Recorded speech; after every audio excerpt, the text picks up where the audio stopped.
I was formerly a journalist at National Geographic, and I had a very close call with a landmine in Vietnam. After that incident, I decided that I wanted to dedicate all my time and energy to a movement that would overcome death. And of course, transhumanism is that movement. Transhumanism's #1 goal is trying to overcome death with science and technology. So I went back to America. I wrote a novel called The Transhumanist Wager. It did very well, went on to become a bestseller, and sort of launched my career as a public figure in the transhumanist movement.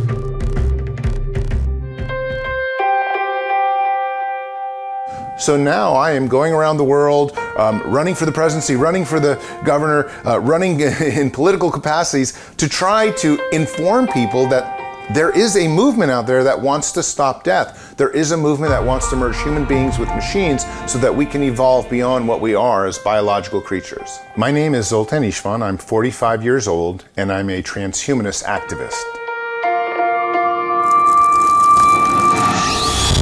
A few years ago, I got a chip implant in my hand, just a simple RFID, but it allows me to do things like start my car, open my front door, and it's just a tiny implant. You get a tiny injection, and then you can do all sorts of things.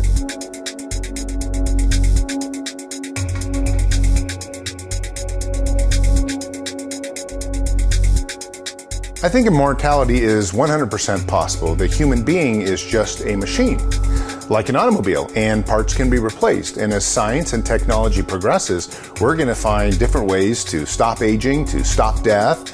It could be anything from genetic editing to in your cells to stop aging to bionic organs. Genetic editing, or I guess the exact tool is CRISPR-9, is a way of using genes and modifying them directly at the base and changing them, changing the structure of your DNA so that something that once was can be quite different or modified. I have friends that are trying to grow eyeballs on the back of their head with CRISPR-9 technology because they think that evolution forgot them and they should have had an eyeball in the back of their head for running away from tigers or things like that. But that's what genetic editing can do. Transhumanism is like environmentalism was 20 years ago. 20 years ago, not that many people were environmentalists, or not that many people were recycling or that green.